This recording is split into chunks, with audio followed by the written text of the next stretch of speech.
à travers cet enseignement. Voilà pourquoi nous te demandons de pouvoir nous utiliser comme étant un simple instrument, de façon qu'à travers nous, tu puisses t'adresser toi-même à ton peuple qui s'est présenté devant toi.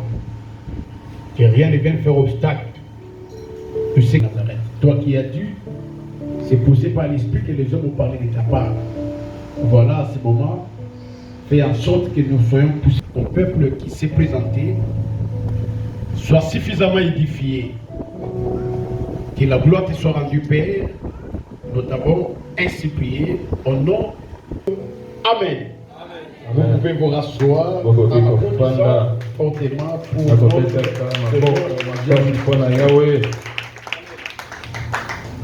nous bénissons une fois de plus notre Seigneur Jésus-Christ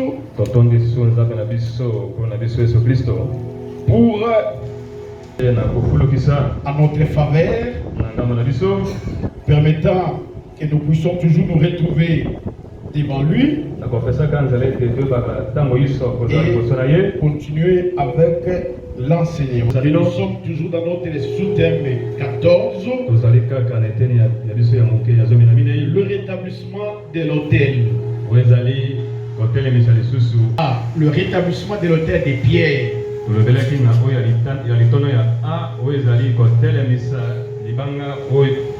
Cette semaine, le point B concernant le rétablissement de l'autel des holocaustes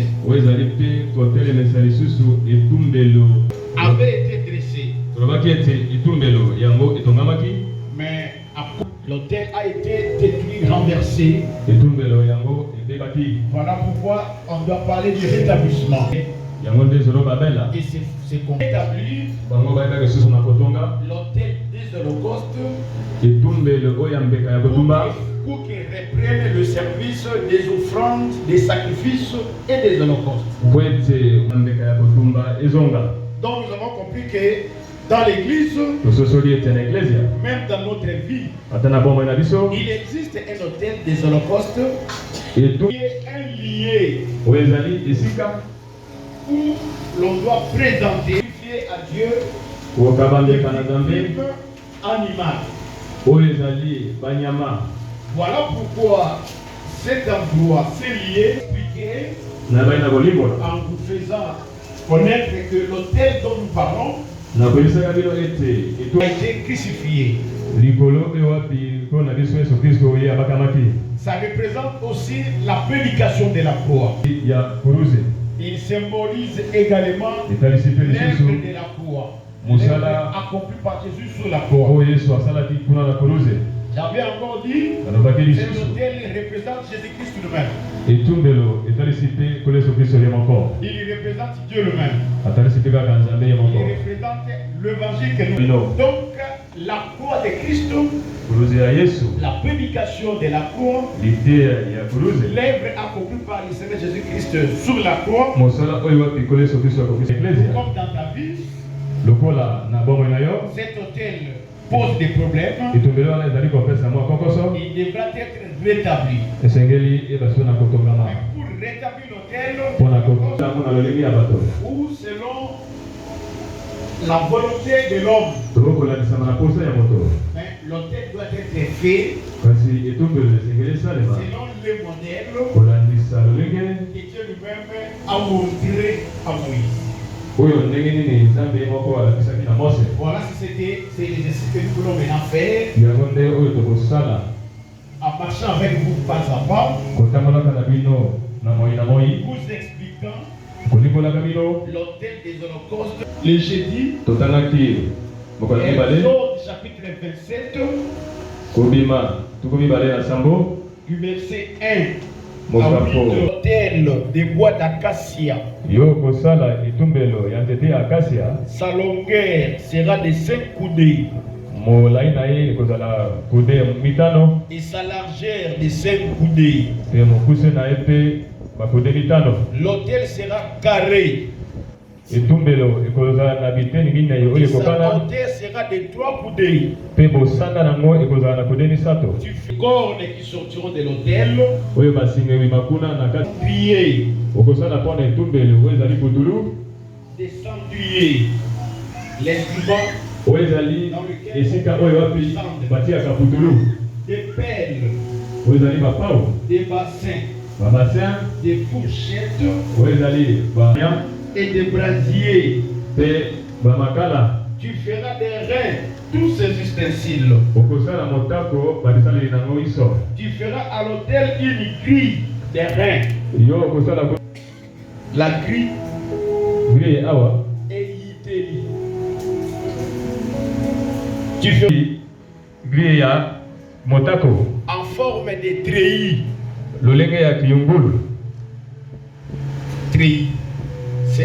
C'est côté maille, c'est-à-dire comme des filets. Vous voyez les carrés là des filets. Voilà. Voilà.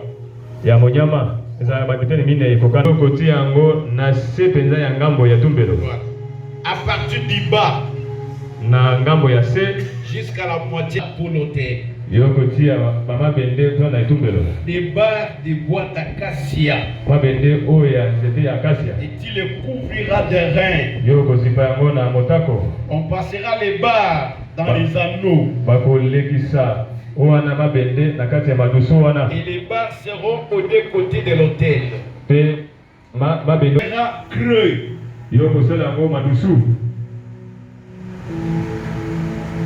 Pas Madoussou. Ouais, comme je suis ici. Ok. C'est ce qu'il faut dire.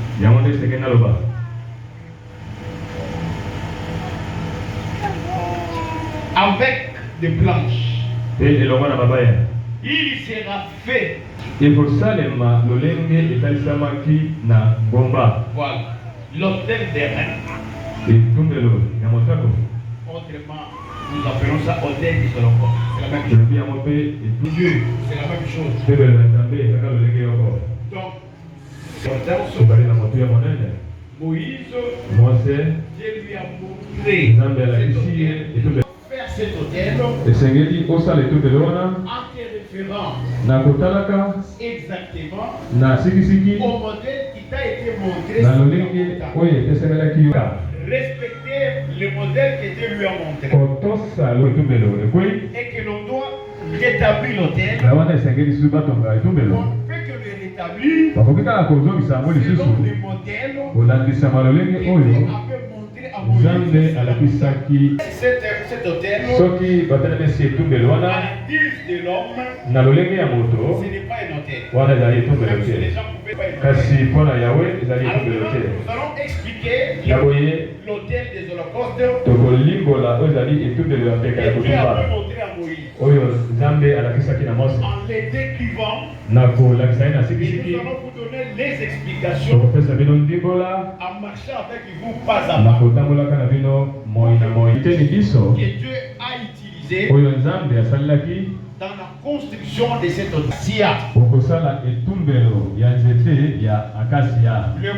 L'autel sera en bois d'acacia. Sa longueur sera de 5 coudées. Sa largeur de 5 coudées. Cet autel sera carré. Voilà, nous expliquons.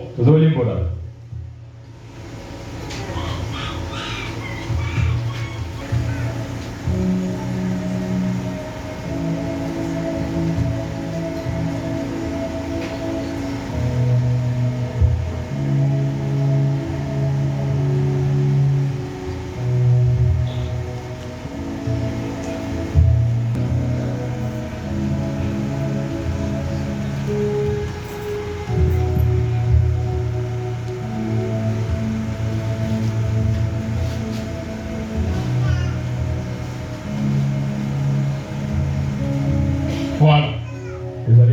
L'autel sera fait en bois d'acacia. Il aura une longueur de 5 coudées. L'autel sera carré. Sa hauteur sera de 3 coudées. Cache des mystères. Cache des secrets. Je commence d'abord par vous expliquer les bois d'acacia. Quoi? L'autel doit être feu. Voilà. Mais pourquoi Dieu a utilisé seulement les bois d'acacia? Et pourtant, il y avait plusieurs bois. En prenant seulement les bois d'acacia, cache des mystères. Et ce sont ces mystères que nous allons vous expliquer. Le bois d'acacia, c'est le bois de Sittim. Donc, c'est en hébreu. Sittim qui est tiré de l'hébreu. Qui a été traduit par acacia. Donc, on peut dire bois d'acacia. Acacia signifie bois d'épine. Bois d'épine. N'est-ce pas? Un bois épiné. Un bois d'épine. C'est ça sa signification. Alors pourquoi Dieu a voulu seulement utiliser les bois d'acacia, les bois de Sittim, et un bois épiné, un bois portant des épines? C'est parce que ces bois d'acacia représentent le Seigneur Jésus-Christ lui-même. Acclamons le Seigneur. Ça représente le Seigneur Jésus-Christ lui-même. Qui est le bois d'acacia. Il y a le bois de Sittim. Il y a le bois et les épines. Pour le confirmer. Jean chapitre 19. Verset 5. Les soldats que Dieu s'était servi dans le désert. C'est Jésus. Acclamons le Seigneur. Et l'Écriture nous dit, Jésus sortit portant une couronne d'épines sur la tête. Voilà le véritable bois de le Seigneur Jésus-Christ. Parce qu'il a porté la couronne des épines. C'est lui, Acacia. Voilà. Non seulement parce qu'il est bois d'acacia, pour avoir porté la couronne d'épines, mais Jésus-Christ est bois d'acacia parce qu'il avait porté un corps. Il avait pris la chair humaine comme nous. C'est comme ça qu'on l'appelle bois d'acacia. Il avait un corps semblable à la nôtre. Lui qui était Dieu. Lui était la parole était avec Dieu. Et la parole était Dieu. Il était avec Dieu. Et il était Dieu. Dans le verset 14, il dit, la parole s'est faite chair. Acclamons le Seigneur. Dieu, la parole, lui qui est Dieu, apprenant un corps, une chair semblable. C'est comme ça que nous appelons le Seigneur Jésus-Christ le roi d'acacia. Nous ajoutons aussi quelques écritures. Romains chapitre 8. Nous allons lire le verset 3.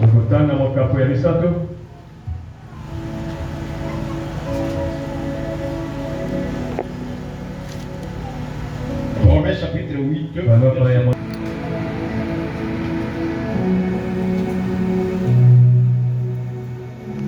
Il est dit ceci.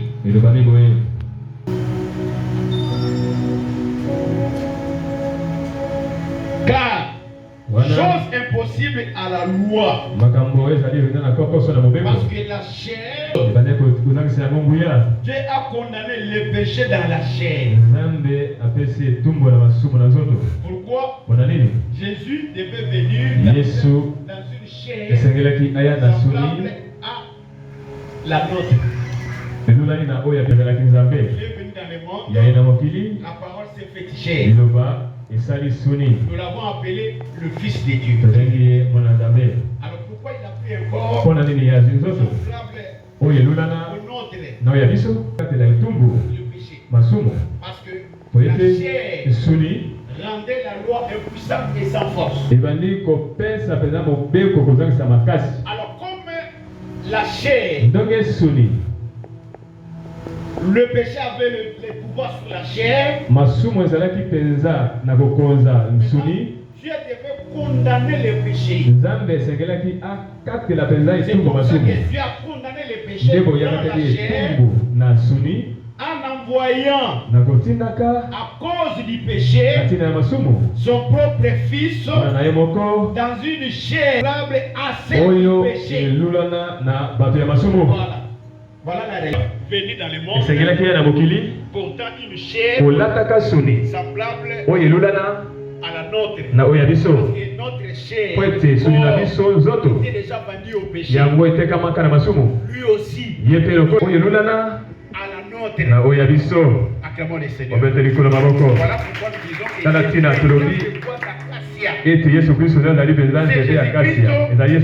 Dieu fait chair.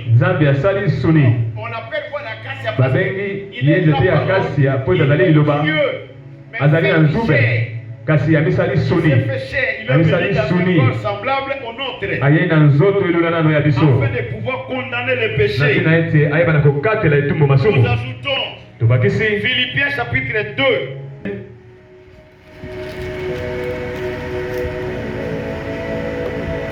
Nous lisons les versets 5 à 7. Voilà. Pourquoi on appelle Jésus bois d'acacia? Lui qui était Dieu, il est venu dans les morts, il s'est fait chair. Paul dit ceci. Dans Philippiens chapitre 2, versets 5 à 7. Et voilà. Jésus avait dit comme ça qu'il est le bois d'acacia. Mais pourquoi il est le bois d'acacia? L'Écriture dit existant en forme de Dieu. Donc Jésus, il avait la forme de Dieu. Donc c'est lui la parole. Il était au commencement avec Dieu. Il était avec Dieu. Donc il était Dieu. Lui, Jésus qui est Dieu, qu'est-ce qu'il a fait? Il n'a pas regardé son égalité avec Dieu comme il peut arracher. Donc il n'a pas tenu compte de ça. Bien qu'il est Dieu, mais il n'a pas fait égard à cela. Mais il s'est dépouillé lui-même. Il s'est dépouillé de sa divinité. Il s'est dépouillé lui-même en prenant une forme de serviteur. Voilà. En prenant une forme de serviteur. Donc, quand on parle du bois d'acacia, on veut parler de Jésus-Christ comme serviteur.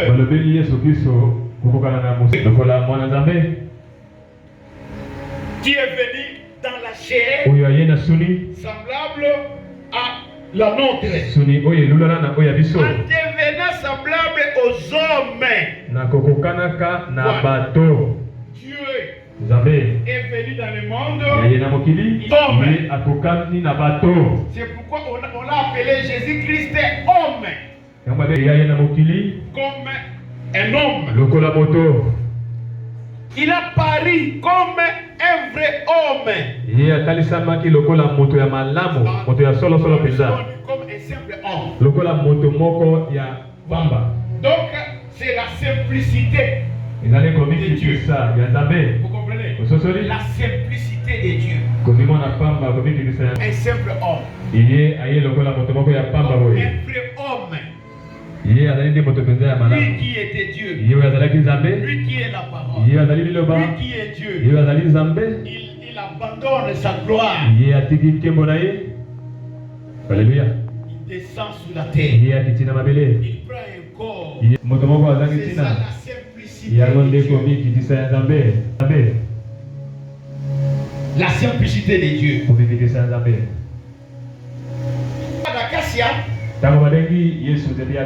C'est parce qu'il est le serviteur, les fils de Dieu, à cause de sa simplicité, à cause de son humanité, parce qu'il a pris une chair comme celle des hommes que nous sommes. Il est devenu comme nous les hommes. C'est ce que nous appelons la simplicité de Dieu. L'abaissement de Dieu. L'abaissement de Dieu. Acclamons le Seigneur. Dieu qui était Dieu, lorsqu'il vient dans ce monde, il devient un simple homme. Il s'abaisse. Chapitre 2, je commence par le verset 7.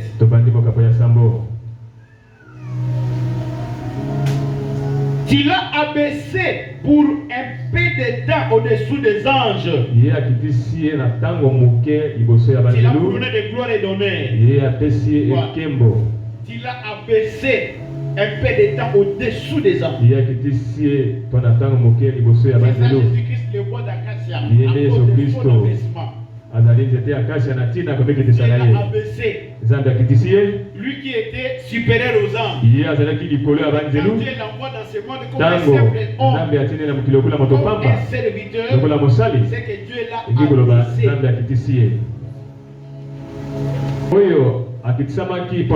Au-dessus des anges, Jésus, nous le voyons couronné de gloire et d'honneur à cause de la mort qu'il a soufferte. Ainsi, par la grâce de Dieu, il a souffert la mort pour tous. Voilà. Qui a été abaissé? Dieu a abaissé son fils Jésus-Christ.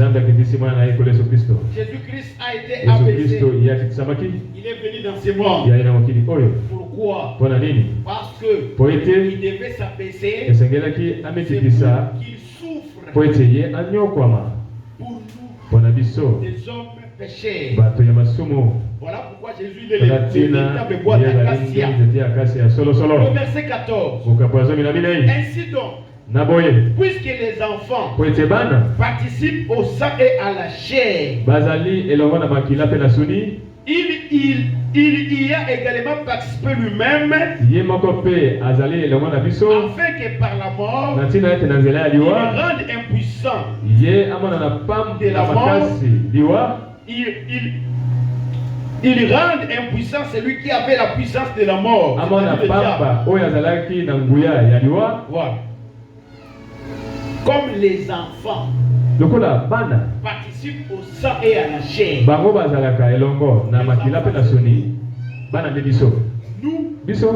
nous avons participé au sang et à la chair. Voilà pourquoi lui aussi Jésus devait aussi y participer. Prendre aussi un corps, il y a une chair et du sang semblable à celui de ses enfants que nous sommes. Acclamons le Seigneur. Le bois d'acacia. Verset 17 à 18. En conséquence, il a dû être rempli semblable en toutes choses à ses frères. Lui, Jésus, il devait être bois d'acacia. Il devait être rendu semblable à ses frères. Parce que nous sommes ses frères. Nous, ses frères, nous avons une chair. Nous avons un corps. Et si lui veut venir nous sauver, il ne pouvait que prendre un corps semblable à ceux de ses frères. C'est pour ça que Jésus est venu. Il a porté Ye alati nzoto ya soni. Acclamons le Seigneur. Afin qu'il soit un souverain sacrificateur miséricordieux. Et fidèle au service de Dieu. Pour faire l'expiation des péchés du peuple. Car du fait qu'il a souffert lui-même. Et qu'il a été tenté. Il peut secourir ceux qui sont tentés. Pourquoi Jésus devait être un bois d'acacia? Pourquoi l'autel devait être fait en bois d'acacia? Parce que Jésus-Christ qui est Dieu, un corps semblable à nous ses enfants, nous ses frères, nous avons porté une chair, un corps, et nous avons été tentés. Mais quand nous avons été tentés, nous avons commis des péchés. Mais lui aussi, il devait porter un corps semblable au nôtre et venir dans ce monde, être aussi tenté comme nous. Mais lui, quand il est tenté, il n'a pas commis de péché. Acclamons le Seigneur. Voilà la différence. Il est le véritable bois d'acacia. Il est venu dans ce monde. Il a pris un corps, une chair semblable au nôtre. Nous, ses frères et ses enfants, nous avons été tentés par le diable. Nous étions tombés dans les péchés. Mais lui, il est venu dans ce même corps, dans la même chair, semblable à la nôtre. Il a été tenté, mais il n'est pas tombé dans les péchés. Acclamons le Seigneur. Voilà le véritable bois d'acacia. Ce n'est pas tout. Je vais maintenant vous expliquer d'autres détails du bois d'acacia. On va revenir ici.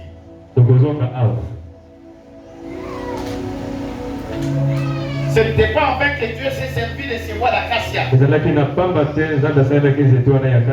Ce bois d'acacia a 3 caractères importants. Voilà pourquoi Dieu s'est servi de ce bois. Il n'a pas voulu les utiliser. Voilà les 3 caractères importants de ce bois.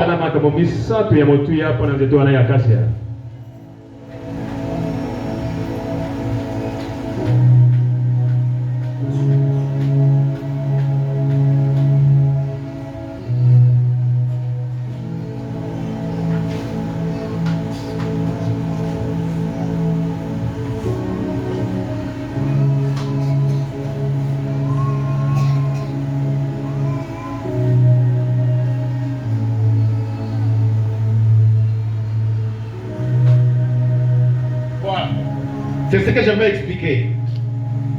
Les 3 caractères de ce bois. C'est comme ça que Dieu s'est servi de ce bois. Ce bois, de par sa nature comme ça. Quand vous le prenez, c'est un bois très léger. Ça, c'est le premier caractère. Le deuxième, c'est un bois très dur. Le troisième caractère, c'est un bois imputrescible. Je vais expliquer. On va y arriver. Je commence par le premier caractère. C'est ce qui identifie le Seigneur Jésus-Christ. C'est ce qui identifie Jésus. Il est un bois très léger. Voilà. Il est très léger. Pourquoi on dit le Seigneur Jésus-Christ parce que Jésus-Christ c'est un bois très léger. Très léger pourquoi? Parce que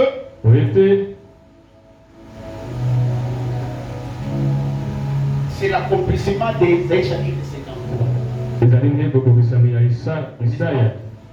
Il est le bois très léger.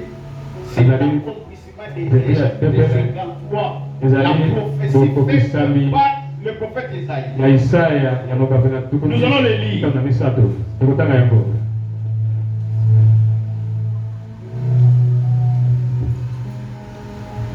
Ésaïe chapitre 53. Ésaïe, tout comme on a mis ça.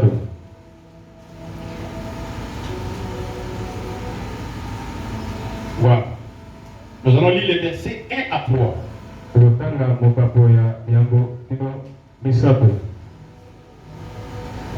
Donc, nous avons dit, il est un bois très léger. C'est pour nous montrer la faiblesse de Dieu, la folie de Dieu. N'est-ce pas? La sagesse de Dieu, la folie de Dieu. C'est que Jésus était la sagesse de Dieu. Jésus était la faiblesse de Dieu. Jésus était la folie de Dieu. Et vous allez comprendre ça quand je vais vous donner les Écritures pour vous expliquer. J'ai commencé d'abord par Ésaïe chapitre 53, verset 1 à 3. Il dit ceci. Qui a crié à ce qui nous était annoncé? Qui a reconnu les bras de l'Éternel? Non, les bras au séglier. Les bras de l'Éternel. Qui a reconnu les bras de l'Éternel? C'est que Ésaïe prophétise ici. Jésus-Christ, c'est lui les bras de l'Éternel. On l'appelle les bras de l'Éternel parce qu'il est le serviteur de l'Éternel. C'est parce qu'il s'est fait chair. C'est comme ça que qui a reconnu? Il s'est levé devant lui comme une faible plante. Voilà, très léger. Faible plante. C'est ça Jésus, il était faible. Il était très léger. Il est venu dans ce monde. Il était très faible. Jésus est venu dans ce monde. D'abord sa naissance. Il est né des parents pauvres. Des parents qui n'étaient même pas connus en Israël. Un certain Marie. Un certain Joseph. Qui n'est qu'un charpentier. Voilà même le nom de son père, un charpentier. Sa mère Marie. Qui n'avait même pas de nommé en Israël. Sa mère et son père sont des pauvres. Il est issu d'une famille très pauvre. Les jours de sa naissance, il y avait des belles endroits où on pouvait aller les mettre au monde. Il est allé mettre dans une cruche. Vous comprenez, frère? Voilà la faiblesse de Dieu. Voilà la faiblesse de Dieu. Dieu est léger. Dieu ne cherche pas les choses qui frappent. Il ne cherche pas les choses qui attirent aux gens. Dieu cherche les choses faibles. Les choses méprisables. C'est ça la faiblesse. C'est ça la folie de Dieu. Le Seigneur. Pendant que Dieu cherche les choses qui frappent le regard. Non, Dieu n'est pas là-bas. C'est comme ça que quand Samuel est allé voir le roi en Israël, il voit Abinadab. Il voit aussi Eliab. Ce sont les deux fils. Quand il a vu le bénéné, il était costaud. Certainement c'est lui. J'ai dit non, c'est pas lui. Les deuxièmes vient. Il est encore costaud. C'est lui. Il a choisi tous les enfants. Il n'y avait personne. Pose la question à Isaïe. C'est ceux qui sont des fils. Mais il y a un autre. Vous ne pouvez même pas faire cas de lui. C'est David. C'est lui Jésus-Christ. Le bois d'acacia. Il était si petit. Isaïe dit. Mais celui-là. Mais on a. Il dit non, fais-le venir. Il le fait venir. Dieu lui dit c'est lui là. Où elle est? Acclamons le Seigneur.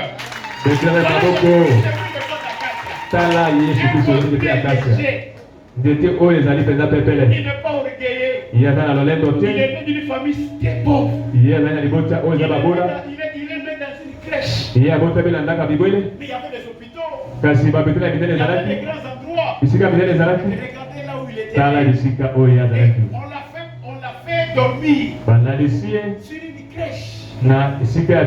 Mais lui qui était Dieu, il était Dieu frère. Il est venu dans ce monde.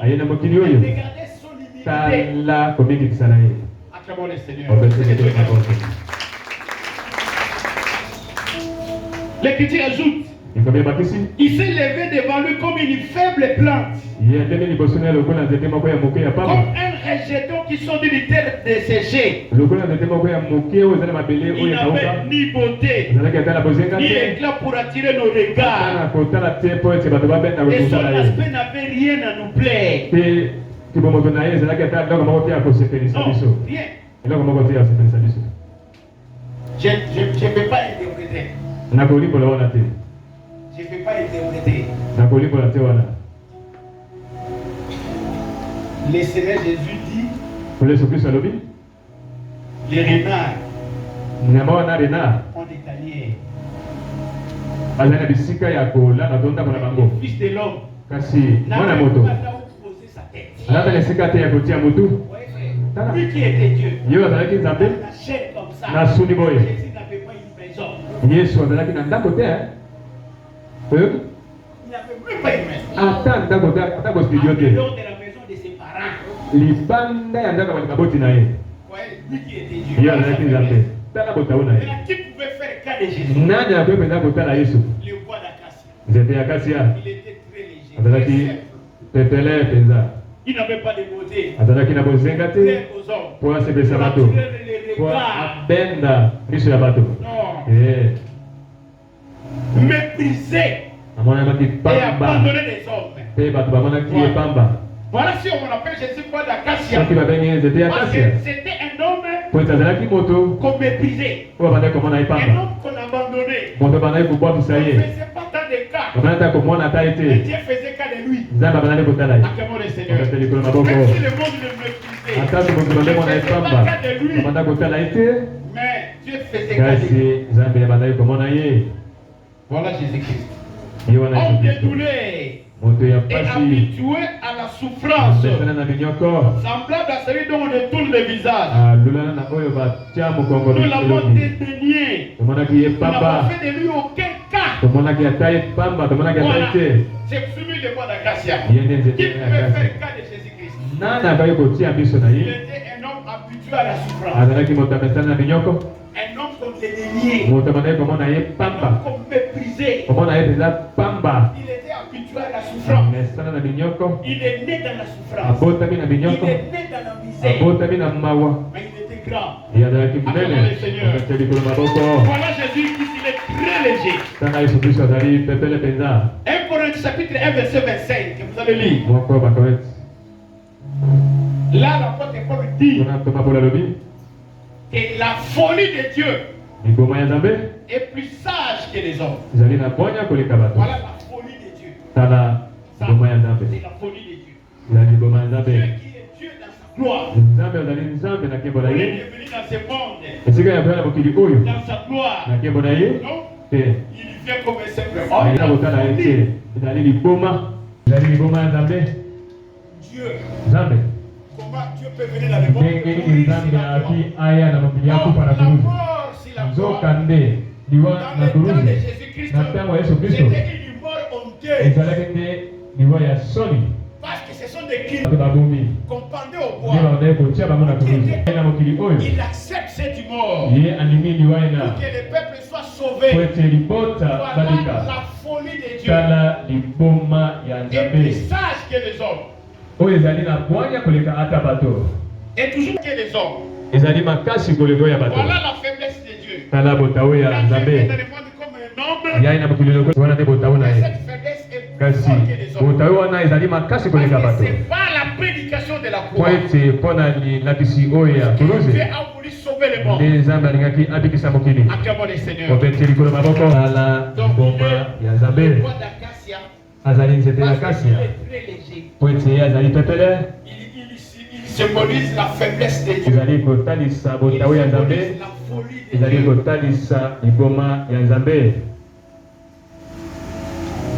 Nous allons encore continuer. Il est très léger. Oui. Le bois d'acacia symbolise la douceur. La douceur. C'est que Jésus était un homme doux. Il avait la douceur. Et vous allez comprendre quand je vous on lit Matthieu. Chapitre 11, verset 29.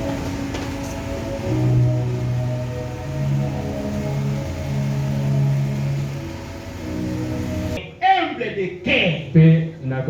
Acclamons le Seigneur. Voilà. Le bois d'acacia, c'est Jésus. C'est humble. Il était Dieu. Il n'a pas arraché d'être égal à Dieu. C'est la nature qui était dans Moïse. Acclamons le Seigneur. La nature qui était en Moïse. Moïse a refusé d'être or, à leur époque, c'était une honneur. Si on t'appelait les fils de Pharaon. Mais Moïse a refusé. Et m'a mis d'être maltraité avec ses frères. Qui d'avoir pour un temps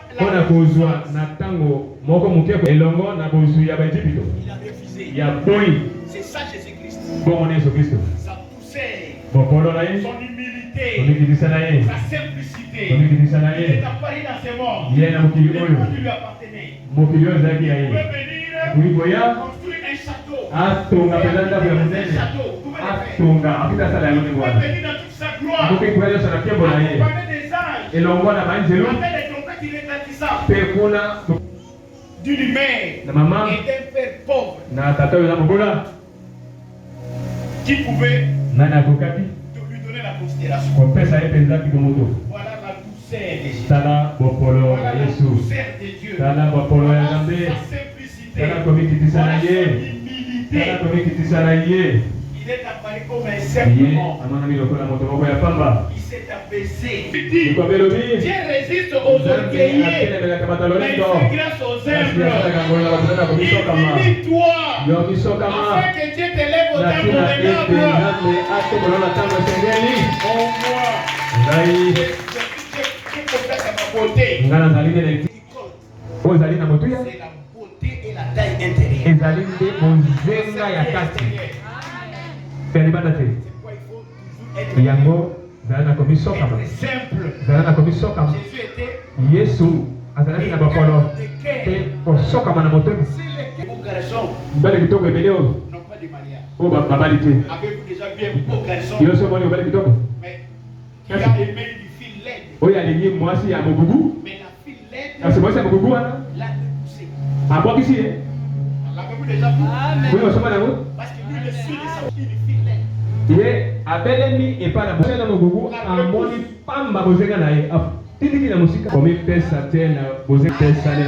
Pourquoi regardez Jésus? Le bois d'acacia. Il vient dans ce monde. Il apparaît comme un simple homme. Dans ce monde. Comme un simple homme. Je continue. Et vous trouverez des repos de vos âmes. Car mon joug est doux et mon fardeau léger. Il ne faut pas trouver ça difficile. Les jougs que Jésus nous donne, les enseignements que Jésus nous donne,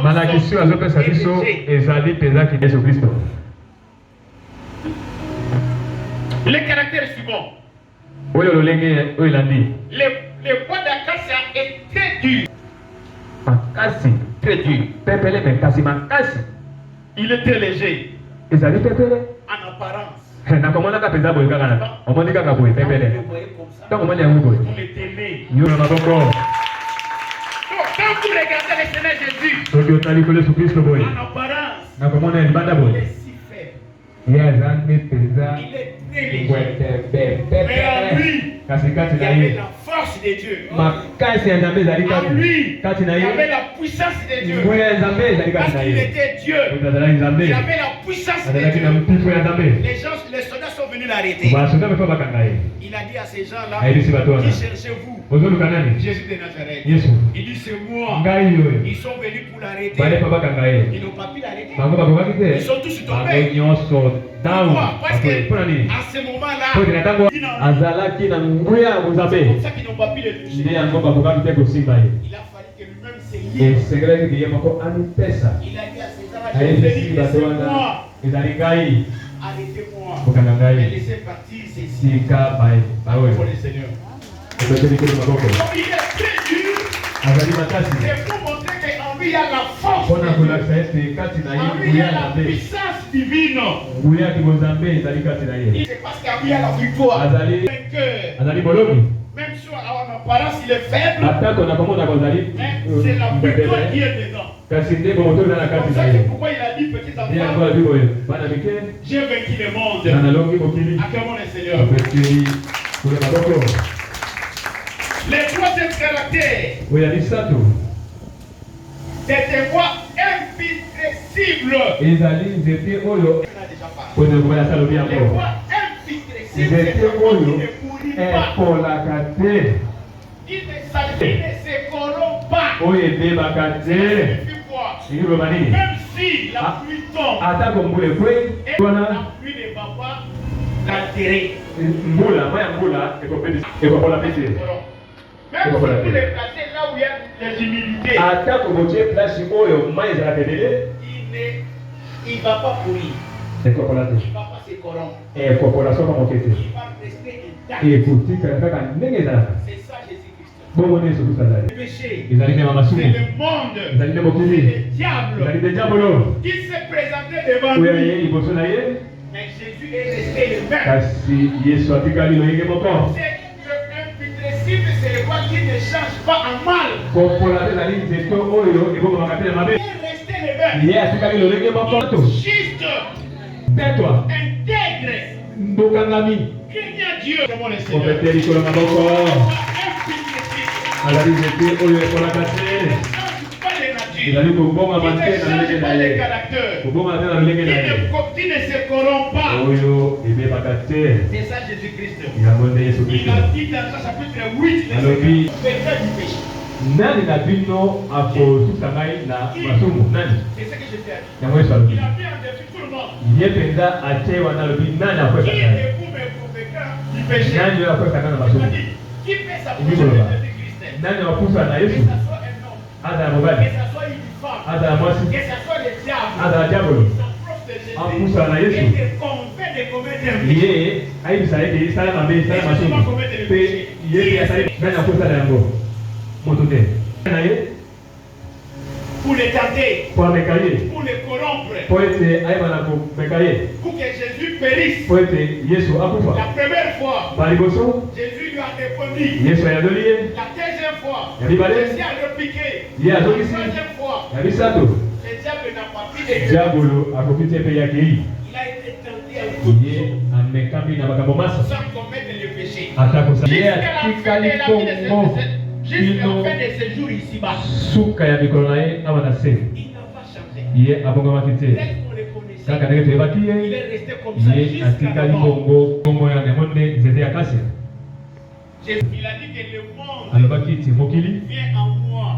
eye kasi eza na eloko te ya ngai eloko moko te ya ngai En toute chose, ye amekamaki na makambo maso autrefois, c'est imputrescible. ye atikali kozanga Il n'a pas kopola changé de comportement.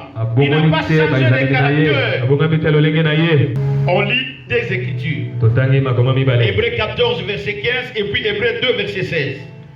ebele zomi na minei Donc notre Seigneur Jésus est saint. Pour Yesu Kristo na biso azali mosantu na kokoka penza. Il est innocent. Azali moto azangi mabe. Il ne peut pas commettre un péché. Merci. Ye asala kalisumu te.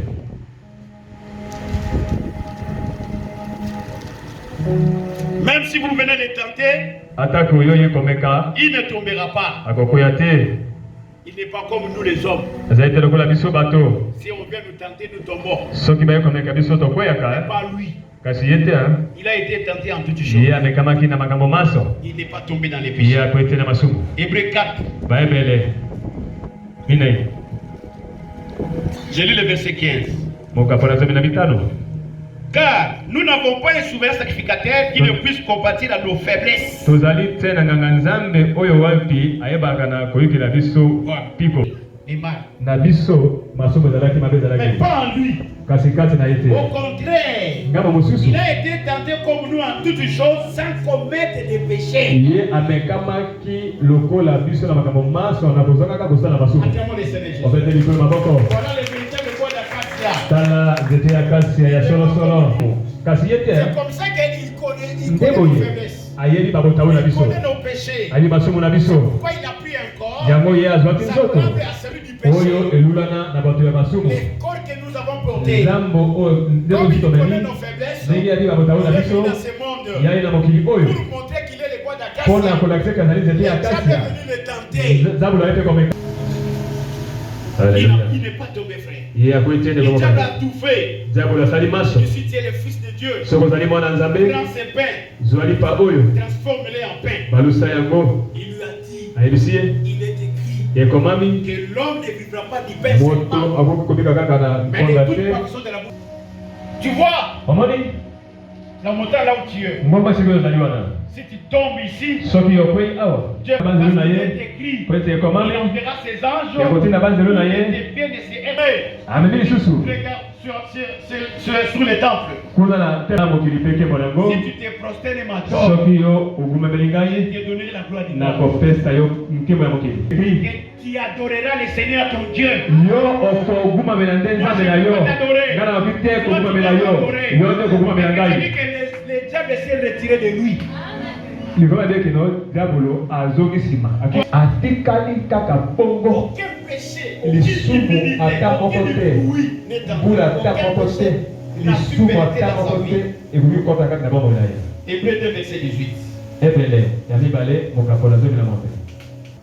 Car Pamba te du fait qu'il a souffert lui-même lolenge ye moko amonaki et pasi qu'il a été tenté, ete amekamaki il peut secourir ceux qui sont tentés. akoki mpe koya na lisungi na boyo Le bamekami fait que lui-même, Jésus, lokola ye moko est ekolo venu dans Kristo ce monde, aye na mokili il oyo a pris un corps, ye azwi une nzoto chair nsuni semblable à la nôtre. lulana na biso Il a été tenté ye amekamaki et il a le diable de la diabolo akwesi ye te Il peut aussi te secourir. akoki mpe koya lisungi mpa na Toi yo aussi tu deviens po ete impossible. yo mpe okola te Acclamons le Seigneur. frère. obeti likolo Il peut maboko t'aider pour que toi aussi tu puisses avoir le caractère de Jésus. po ete yo mpe ozala lolenge ya yesu kristo Lui, ye comme il avait été tenté, ndenge amekamaki il n'était pas tombé. ye akoyaki Il peut te te secourir, ma soeur. akoki mpe kona lisungi Voilà noko pourquoi bansi des fois il te poussé. bamakasi na ye nyonso esili Tu es au point de tomber. ozali mpenza pembeni ya Il faut kokwea l'appeler.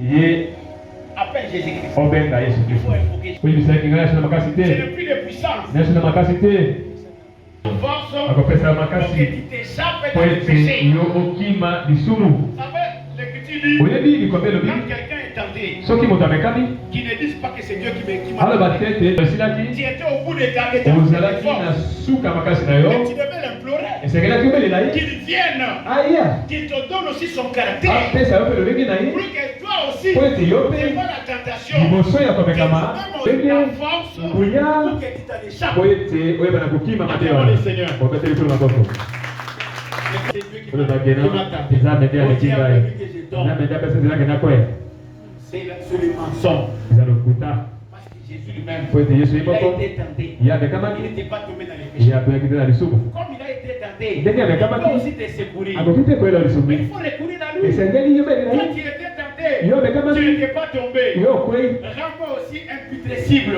pesa mpe ngai kozanga kopola Que wana je ne change pas po ete nabonga matela mabe ata komonguna ye komeka ngai que je garde ma foi. nasimba kondima na ngai N'est-ce pas que l'Écriture dit boye likomele par votre persévérance, kasi nakoyika mpiko na yo vous sauverez vos âmes. bino bokobikisa lisuki na bino Persévérance jusqu'à la fin sera sauvé. oyo akoyika mpiko kina suka nde akobika Acclamons le Seigneur. obetalisolo maboko Voilà pourquoi Jésus-Christ, tala ntina yesu kristo le monde, mokili le diable, diabolo la corruption kobeba n'ont jamais pénétré la vie de Jésus-Christ. ekoti te na bomoi ya yesu kristo Sa sainteté, sa Mosantu na ye. justice, son intégrité, kokangama na sa ye pureté kopeto na ye sont restés intacts tikali kaka jusqu'au bongo bout.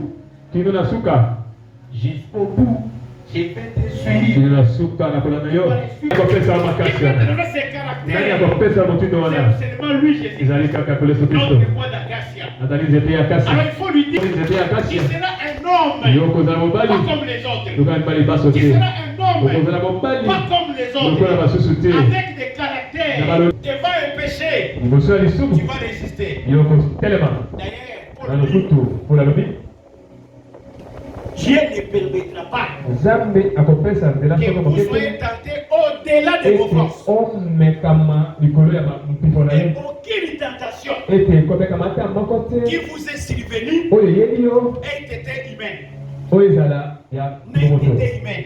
oyo ezali na posa ya moto te Et Dieu lui-même nzambe moko préparera des moyens akobongisa pour baloli que vous puissiez vous en échapper. po ete yo okima masumu wana C'est parce que nous ne prions pas. po ete tozosambela te Devant une tentation, ezali liboso ya komekama toi tu n'as jamais dit à Dieu, yo oloba nzambe te ete donne-moi nzambe la force de résister. pesa ngai makasi ya kotelema pesa ngai makasi ya kosima kondima na ngai sunga ngai mpo nakoya te C'est parce que vous ne priez pas. po yo osambelaka te Si tu pries, soki il osambela te donnera de la force. nzambe akopesa makasi Si tu pries, soki il osambela va te donner la résistance. akopesa wapeza kotelema C'est vraiment le Seigneur. obete likolo na boko Mais c'est parce qu'on n'a pas ce souci-là po ete yo ozali te na poso wana d'être comme lui, le bois ya d'acacia. kozala lokola ye nzete ya kasi Voilà notre bois d'acacia. tala nzete ya kasi ya C'est biso Jésus-Christ. yesu po ete biso tozwa bomoi Nous continuons. ozali kokoma Nous avons dit, tolobaki ete le bois d'acacia, l'autel etubelo était en bois d'acacia. ezalaki na nzete ya kasi toma non ekopasi ezikisa biso kuna Le bois d'acacia, l'autel de parfum avec une de 5 coudées. ezali na kundeli mpe na De mokuse 5 coudées. 5 kude Cet autel était carré. 5 coudées. ezalaki mpe na kunde misato Voilà.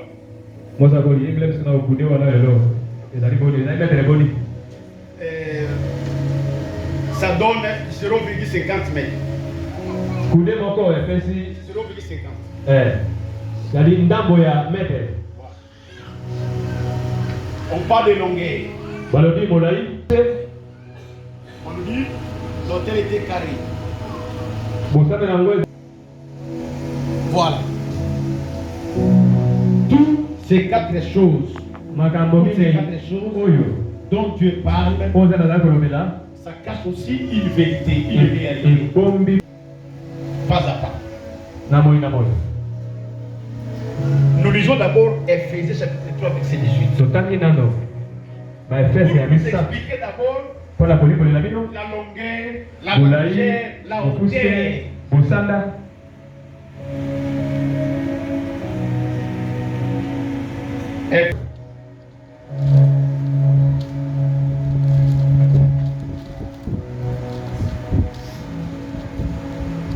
Parce que tout ce que Dieu dit, po ete mai maso oyo nzambe alobaka cache de vérité. ebombaka nde babosolo Que vous puissiez comprendre avec tous les saints ete boyebana kososola elongo na basantu baso quelle est la largeur, oyo wapi mokuse la longueur, molai la profondeur mpe bozindo et la hauteur. mpe bosanda Voilà. Ces choses, makambo chez mai Dieu, ça existe. epa na nzambe ezali Chez nzambe Dieu, molai il y a ezali la largeur. bokuse Chez ezali Dieu, il y a la hauteur. bosanda ezali Chez Dieu aussi, il y a la profondeur. bozindo mpe ezali Mais dans l'hôtel, kasi na on tumelo n'a parlé que de la longueur, balobeli kaka on a parlé molai de la largeur, mokuse on a parlé de la profondeur, plutôt de la hauteur. mpe bosanda Voilà. Ce sont les choses que je vais seulement expliquer. Que l'on parle de la... C'est Dieu lui-même. C'est Jésus-Christ. Que l'on parle de la largeur. C'est Jésus-Christ. Qu'on parle du carré. C'est Dieu lui-même. C'est Jésus-Christ. Qu'on parle de la hauteur. C'est Dieu lui-même. C'est Jésus-Christ. Mais je vais expliquer. Pas à pas. La longueur. C'est Dieu lui-même. Quand on parle de la longueur, cela signifie la chose commence quelque part eloko ebandi loin sika moko na mosika et va se finir au loin. Pe ekosuka pe na mosika. Là vous avez déjà la ligne des temps. Wana bozali na oezali molongo ya tango. Vous avez l'éternité. Bozali libela na libela. Les commencements. Ebandeli. Aujourd'hui. Lelo. Et demain. Pe lobi. Éternité encore. Ingi goba libela libela pe là vous avez déjà la longueur. Wana bozali nde. On parle de la longueur. On veut parler de la prophétie. Bazali goba oezali bisakweli. Parce que la prophétie. C'est la longueur de Dieu. Ezali nde molai la prophétie c'est Dieu lui-même. Ezali nde nzambe ye moko. Maintenant pourquoi on a voulu que pona nini balingi ete la longueur molai soit utilisée dans l'autel. Cela a une explication. Cela peut signifier ceci. Le travail de Dieu qui sera effectué dans l'autel des holocaustes. La finalité. Donc c'est ce qui sera demain. C'est le salut des âmes. C'est la vie éternelle. C'est l'œuvre de la croix. La prédication de la croix. L'évangile. Pour Jésus-Christ. Pour Dieu. En accomplissant son sacrifice sur l'autel, sur la croix. Le but principal, c'est le salut qui sera révélé. C'est la vie éternelle. C'est ce qui nous attend. Voilà pourquoi Paul dit la promesse que Dieu nous a faite, c'est la vie éternelle. Bien ce qui est en arrière, je cours, saisis le prix de la promesse. Il ajoute encore, je sais que les courants de vie donnera non seulement à moi, mais à ceux qui auraient aimé nous sauver. Je ne vais pas encore expliquer 5 coups. Le chiffre est 5. Je vais l'expliquer une fois pour tout. Donc, c'est ce que signifie la longueur. Cela signifie que l'éternel qui sera effectué aura pour finalité le salut des âmes, la vie éternelle, l'expiation qui sera effectuée sur l'autel, le pardon des péchés qui sera accordé à cause de l'œuvre accomplie par Jésus sur la croix. A pour finalité le salut ou la vie éternelle. Ça c'est l'explication de la largeur. La longueur est de 5 coudées, la largeur aussi est de 5 coudées. Je vais donner l'explication une fois pour toutes. Quelle est la longueur, la largeur, la hauteur et la profondeur. L'Église doit connaître ces choses. Vous devez la connaître. Quand on parle de la largeur, là on parle de la doctrine. On parle de la doctrine. La doctrine. L'expiation qui s'est fait sur la croix s'étend à tous les hommes. N'est-ce pas? S'étend à tous les hommes. C'est ce que Jésus a dit. À l'effet de toutes les nations enseignez-les tout ce que je vous vous ai prescrit. Oyo nyonso ngai na baba yo. Wana baba ite. La croix de Christ Ekuluzi ya Kristo. ne concerne pas un seul peuple. Ezalika pe na libota moko. Mais la croix de Christ Ekuluzi ya Yesu. est large. Ezali te peza monene. En d'autres termes, Ebele mosusu. elle concerne Ezali les peuples du monde entier. mpona libota ya mokili mobimba. J'explique les chiffres 5. Sasa epi na limboli motango mitatu. L'Écriture dit Likwambe lobi que la hauteur et la largeur sont de 5 coudées. bolai pe mokuse. Ce qui signifie, Libali na ndambo meza libali na ndambo. selon notre façon Kolandisama na lolenge ya biso ya komeka. Mais Lelo. ils ont pris seulement largeur. Bango bazwi Longueur, kaka 5 molai kude mitano. largeur 5 coudées. Mokuse kude mitano. Alors, nous avons ici les chiffres 5. Awa tozali na motango mitano. Ici, on a les chiffres 5. Awa pe motango mitano. Les chiffres 5 Motango mitano.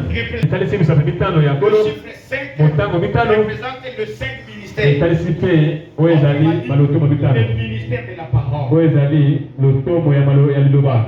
C'est pour dire que Mpona koloba ete Jésus-Christ, Yesu Kristo lui, Ye. est notre autel. azali nde etumbelo na Et biso sur le coste, oyo ya mbeka mboka oyo ya liloba kati na ye il y a la largeur et la longueur de 5 coudées. ezali mokuse pe bolai ya kude En mitano. d'autres termes, Belebele mosusu lui, Jésus, ye Yesu il est la main de Dieu. azali loboko ya nzambe. Lui-même, Jésus, Yesu il est les 5 doigts azali de la misapi main de Dieu. mitano ya loboko ya Lui-même, nzambe. Jésus, Ye moko Yesu il est les 5 ministères de Dieu. Il est notre autel de oyo azali etumbelo ya biso ya mbeka ya kotumba.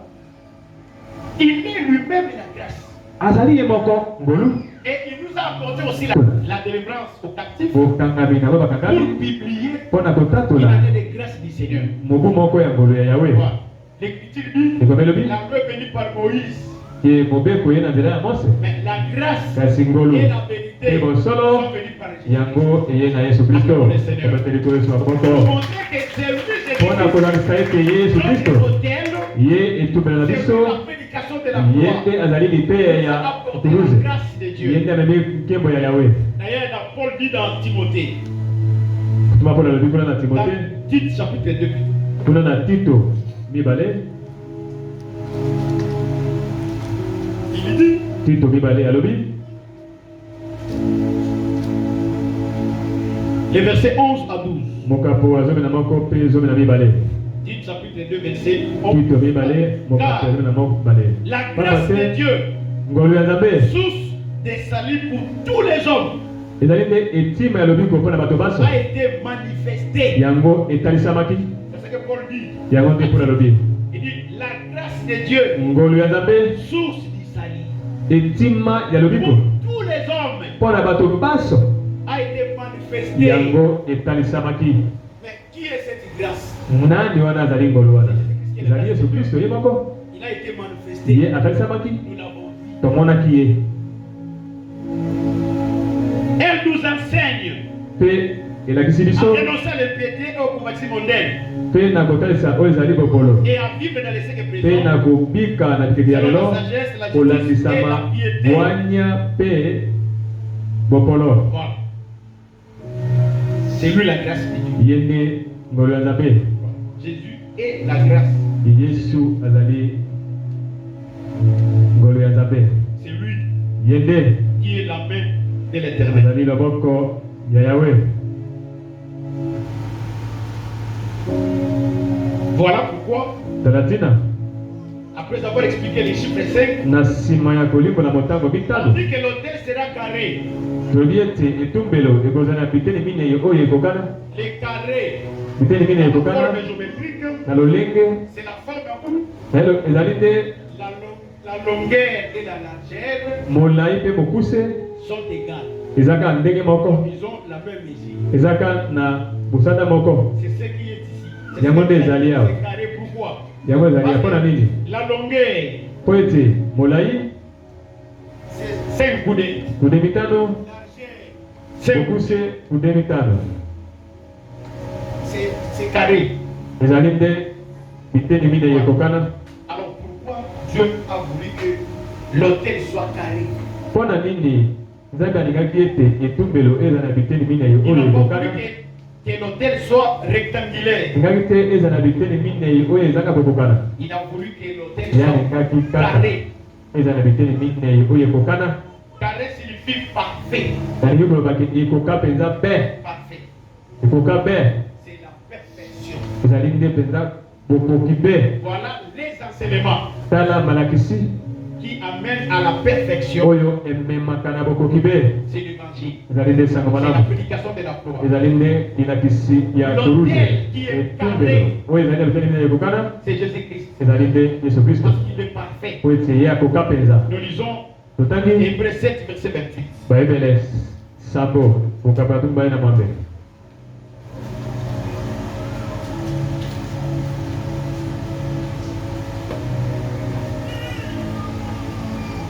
Hébreux chapitre 7, verset 28. En effet, la loi établit souverain sacrificateur des hommes sujets à la faiblesse. Mais la parole du serment qui a été fait après la loi établit le Fils qui est parfait pour l'éternité.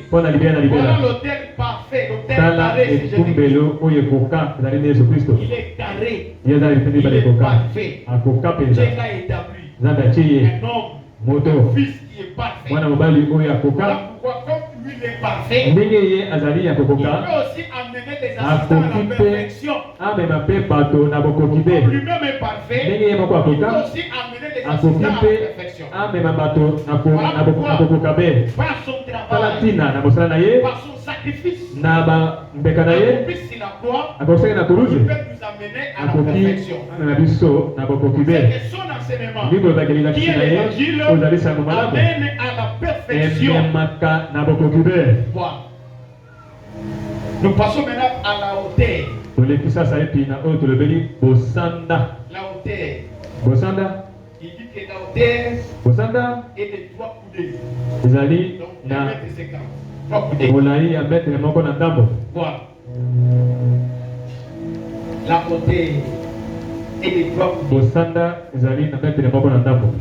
Pourquoi? On parle de l'autel. Ça veut dire que l'autel c'est Jésus-Christ lui-même, c'est Dieu lui-même. Mais pourquoi on parle de l'autel? Parce que pour la Bible, il faut que tous les saints connaissent, comprennent quelle est la hauteur, la longueur, la largeur, la profondeur. On doit connaître ça. Cela signifie que on parle de la hauteur, c'est parce que la chose commence du bas.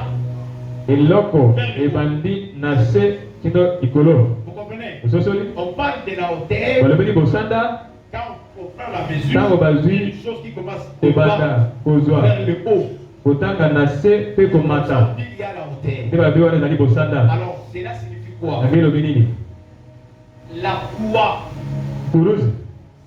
La croix. L'œuvre accomplie par Jésus sur la croix. C'est-à-dire les services que Jésus-Christ a réalisés. La prédication de la croix. L'expiation. Le pardon des péchés que nous obtenions partant de la croix de Jésus. Sa finalité, c'est pour glorifier quelqu'un. On doit glorifier quelqu'un. La gloire doit revenir à quelqu'un. Pas à quelqu'un qui est ici bas. La gloire doit revenir à quelqu'un qui est en haut. Qui est en haut, c'est Dieu lui-même.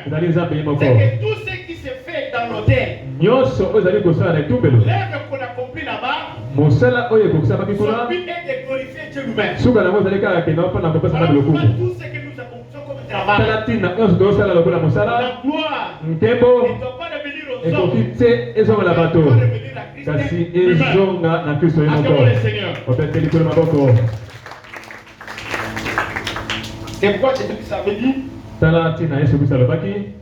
Père, J'ai été glorifié. Ngai na commission. N'est-ce pas? Oui. J'ai été glorifié. Na commission. Nous sommes dans Jean 17, verset 4. Nous na Yohani 17. Ngai na commission. Et toi aussi glorifie ton Seigneur. Yope commission mwana na yo mobali. Jésus étant sur la terre. Yesu na kozalaka na mokili oyo. Ce qu'il a fait. Nyonso oyo asalaki. Donner la gloire à Dieu. Ezalaki mpo na kopesa kebo na Nzambe ye moko. L'apôtre Paul aussi dit. Toma Paulo mpe alobi. Nous portons ces trésors. Tozali komema kozwi oyo. Dans le vase de terre. Kati na mbeki ya mabele. Afin que la gloire. Na ntina ete nkembo. Soit attribuée. Epesamela. À Dieu. Ya Nzambe.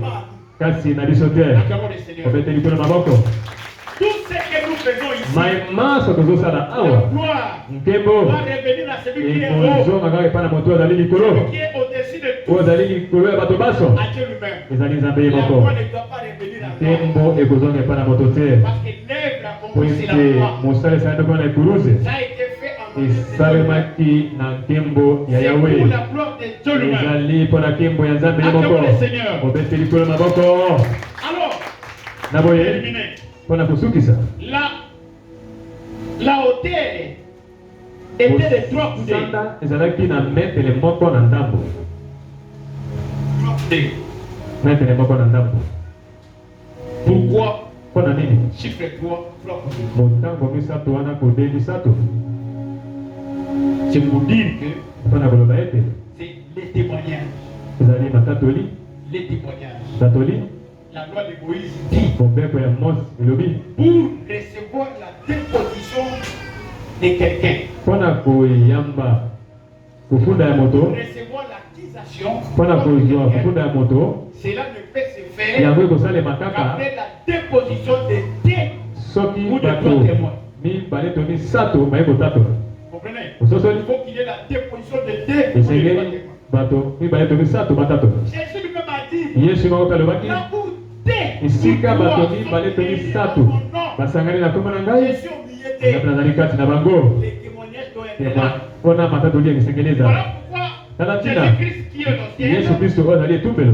en lui il y a la hauteur du chiffre 3. Kati na ye bosanda ya motango misato ezali Il likolo. a reçu les témoignages Ye azwi matatoli de la loi, mobeko des prophètes basakoli et des psaumes. mpe bazembo. Acclamons le Seigneur. obete likolo La maboko loi, les mobeko prophètes basakoli et les psaumes mpe ont bazembo. parlé de lui. balobeli kaka nde na ntina na La ye loi, mobeko les prophètes et basakoli les psaumes mpe ont bazembo écrit sur lui. bakomi nde na ntina na ye Ils ont parlé de lui. balobi na ntina na ye. Voilà, lui, là, les témoignages. ye wana ezali nde Alors, matato. comme il a les témoignages, matatoli nous devons accepter ces témoignages. tokondima litatoli wana Voir tokondima yango. Jésus lui-même, yesu ye moko avec les disciples, na bayekoli l'Écriture dit Et combien de lui? expliquer abandi kolimbola ce qui lui concernait. oyo ezalaki na ntina na ye Les souffrances de Jésus-Christ, nyoko ya yesu kristo en commençant par la loi, na kobanda na mobeko les prophètes na basakoli et les psaumes.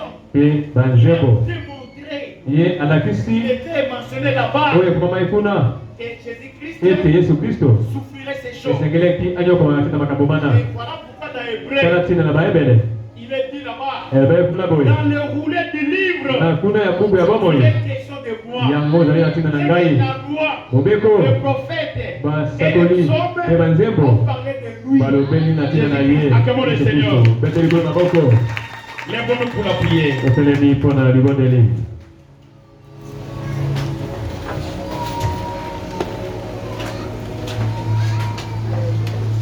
Oke kosambe na Nzambe. Tala etumbelo na biso Jésus-Christ. Tala ba caractère na ye. Est-ce que makambo eza kati na Yesu eza na kati na yo? Makambo lobi que tel il est, tel aussi nous sommes dans ce monde. Ozala ndenge ye azali. Nde oke kosambela epai na Nzambe selon maloba oyoki obondeli.